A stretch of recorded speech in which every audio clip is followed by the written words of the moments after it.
जलगांव के चोपड़ा में एलसीबी और ग्रामीण थाना पुलिस ने संयुक्त कार्रवाई करते हुए 13 किलो गांजा बरामद किया है। गुप्त सूचना के आधार पर की गई इस कार्रवाई में जब्त गांजे की कीमत 2 लाख से ज्यादा बताई जा रही है। चोपड़ा में एलसीबी और ग्रामीण थाना पुलिस की संयुक्त कार्रवाई में 2,44,000 का 13 किलो गांजा जब्त किया गया है। एलसीबी को गुप्त सूचना मिली थी कि चोपड़ा से धरणगांव तक चोरी छिपे गांजा ले जाया जा रहा है। इस सूचना के आधार पर पुलिस ने जुपिटर गाड़ी पर सवार एक व्यक्ति को प्लास्टिक की थैली में गांजा ले जाते हुए रंगे हाथों गिरफ्तार किया। पुलिस ने आरोपी के खिलाफ मामला दर्ज कर उसे सलाखों के पीछे किया है। पुलिस उपमंडल अधिकारी अन्ना साहेब घोलप ने इस मामले की पुष्टि की। पुलिस आगे की कार्रवाई में जुटी हुई है। स्थानिक गुन्हे शाखेचे पोलीस कॉन्स्टेबल दीपक माळी आणि त्यांचा स्टाफ यांना एक इसम आपला चोपडा बाजूकडून निमगावन या रस्त्याने गांजाची वाहतूक करत असल्याबद्दलची एक माहिती मिळाली होती।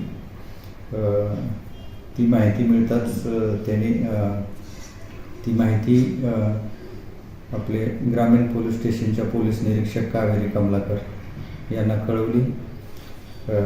कावेरी मॅडम आणि एलसीबीचा स्टाफ यांनी संयुक्तरित्या ट्रॅप लावला आणि निमगव्हाण गावाच्या जवळ साधारण रात्री 11:15 वाजता एक इसम ज्युपिटर मोटरसायकलवर ज्युपिटर स्कूटी त्याच्यावर जाताना त्यांना मिळाला। जशी माहिती मिळाली होती त्यावर त्याला थांबवलं, त्याची झडती घेतली।